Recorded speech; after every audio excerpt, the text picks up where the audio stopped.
Elena Fric was almost never born at all. Her parents were Croatian immigrants who had settled in Windsor and worked at Chrysler and General Motors.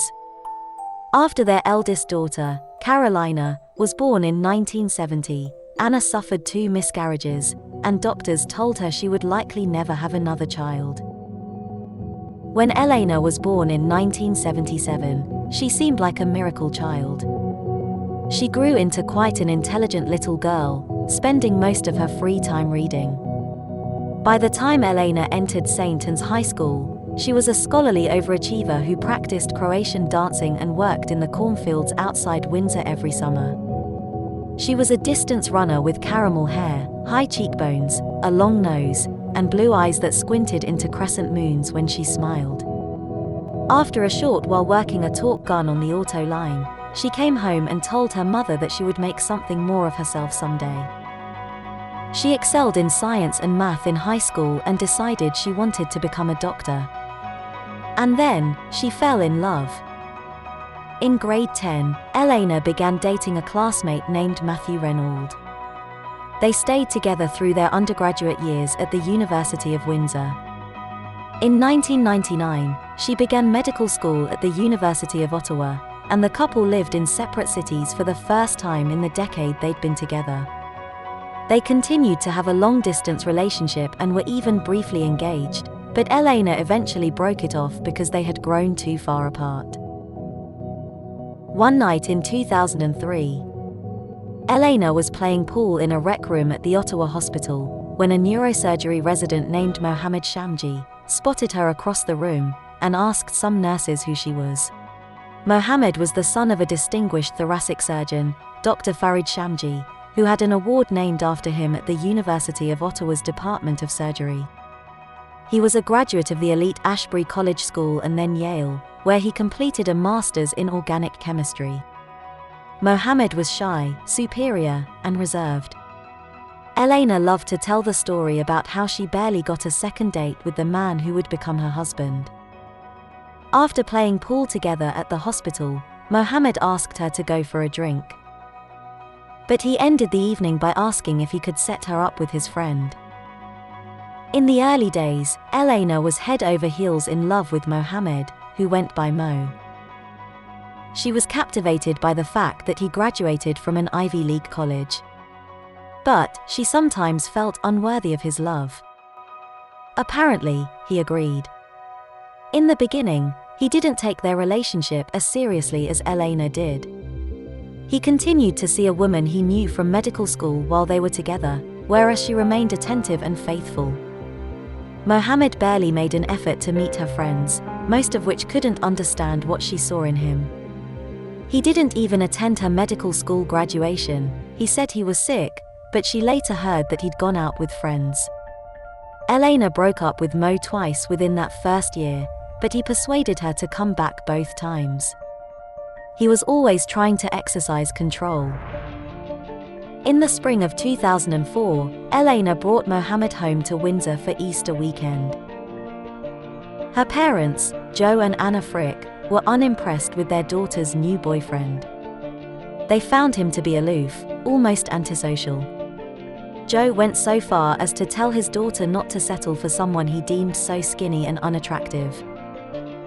One morning, Anna heard muffled squabbling coming through Elena's closed door down the hall. When she entered the room and asked what was going on, she found Mohammed and her daughter, who was crying. She figured it was a harmless lovers' quarrel. A few months later, Elena discovered she was pregnant, and Mohammed found himself in an impossible position. His parents would be furious if he had a child out of wedlock. But at the same time, he was afraid to tell them that he intended to marry Elena, as they would have expected him to marry into his Muslim faith. Eventually, he decided marriage was the lesser evil, and they began planning 2 weddings. The couple needed multiple ceremonies to satisfy both sets of parents. Immediately after the wedding, the couple settled into a tiny house on Scout Street in Ottawa. Elena began a residency in family medicine at the Ottawa Hospital, while Mohammed continued in neurosurgery.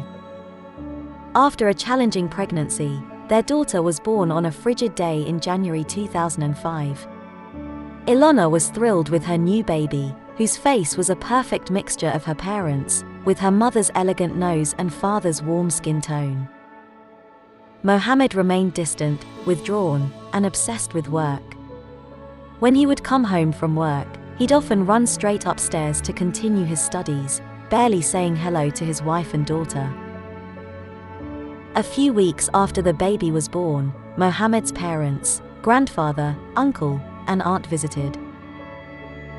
Elena was upstairs breastfeeding when the family arrived. This infuriated Mohammed, who thought it was Elena's duty to greet her guests at the front door as a gesture of respect.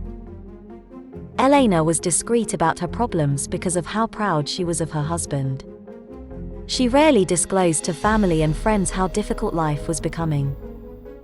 Her husband would sneer at her for gaining weight. He'd push away the food she cooked for him, insulting her cooking skills. In the spring of 2005, Mohammed was accepted into a prestigious biomedical engineering PhD program at Duke University in North Carolina. Elena decided to take advantage of the opportunity, enrolling in the school's master's program in public policy. The couple prepared to move to Durham in the fall. Then, one day in May, as a brutal winter thawed into spring, their relationship turned violent. Elena later reported that Mohammed attacked her, splitting her lip in half. She took the baby and went into hiding at a friend's condo. Mohammed started calling around, looking for them. After 3 days, he agreed to stay at his parents' house if Elena returned home. She came back home, but was still so afraid of her husband that she had John Mark stand guard over her for 2 days until her family arrived from Windsor. Mohammed faced 3 criminal charges, 1 of assault against Elena and 2 of uttering threats of bodily harm. Suddenly, a man who wanted total control over his life and family had none. To save his career, he had to reconcile with Elena. A few weeks later, Elena and her family baptized her daughter in their church in Windsor. At the party afterward, guests asked why Mohammed hadn't attended. She told some people he was working, but confided to her cousin Rob that they'd had a dispute. He told her that he fully supported her leaving her husband, but she was determined to mend her family and keep everyone together. She'd decided they would work it out. And they did. On July 27th, the Crown agreed to withdraw the criminal charges against Mohammed and instead had him enter into a peace bond. He recognized that his wife had reasonable grounds to fear that he would injure her and agreed to 12 months of probation. Everything was resolved just in time for Mohammed to begin his PhD. He made it to Duke with no problems, and Elena and their daughter joined him a few months later when she finished her residency. Her family and friends couldn't understand why she had gone back to him. She was intelligent, educated, financially independent, and surrounded by a devoted support network. Elena was an optimist who saw brief glimpses of happiness and clung to them fiercely. She loved him, and she kept persuading herself that things would change. In their new home, Elena and Mohammed fell into a routine. They started running marathons together, and their days began before dawn when they'd rise to train. Afterward, Elena would drop their daughter off at daycare, and then she and Mohammed would head to their respective graduate faculties. Mohammed was the star of his department, powering through a 5-year PhD in 3.5. Elena became the leading mind in her program and won a rare scholarship that paid for most of her tuition. On November 5, 2007, she gave birth to their second daughter. After class, she'd pick up Mo and the babies, then head home to prepare dinner.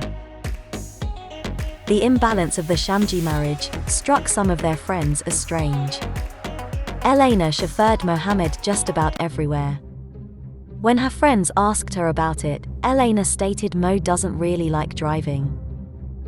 She was responsible for everything from grocery shopping to assembling furniture to changing light bulbs. She'd go on about how brilliant Mohammed was, which baffled her peers, who generally regarded her as his superior.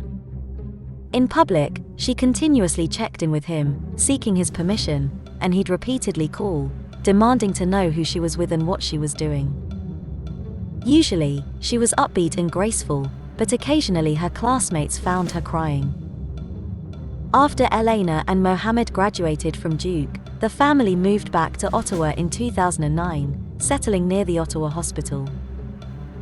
Elena started her medical practice, where she earned a reputation as a beloved family doctor, while Mohammed continued his training in neurosurgery. Mohammed and Elena tailored their social media profiles to portray themselves as being a fun-loving power couple. However, Elena admitted to a few friends that Mohammed wielded total control over her social media presence. He made her unfriend people he disapproved of and posted only the photos he selected, stage managing the version of their lives that was flattering to him. Mohammed also controlled her at home. He called her useless and criticized her parenting, saying that she needed to do more and do better. In 2011, Mohammed went to Calgary for a year, where he was doing a fellowship at the Foothills Medical Center in what would eventually become his specialty: spinal surgery. Elena soon discovered that he was having an affair with one of his Calgary colleagues. When she confronted him, he didn't deny it.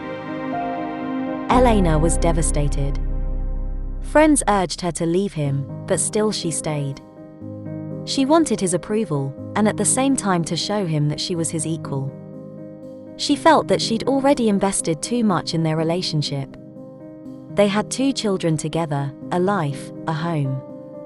She still loved him and desperately wanted him to love her back. Mohammed promised to end the affair, and soon he was offered his dream job as a surgeon on Toronto Western Hospital's neurosurgical team. He and Elena planned their move to Toronto, which meant that she would have to give up her practice.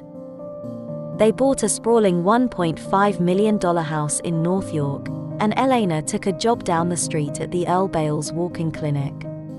She was understimulated. She went through all this school just to treat sore throats. A few months after their move, Mohammed talked about wanting another child. They had 4 bedrooms, and one sat empty, waiting to be filled. He wanted a boy. She hoped that the baby would be a rebirth for their marriage.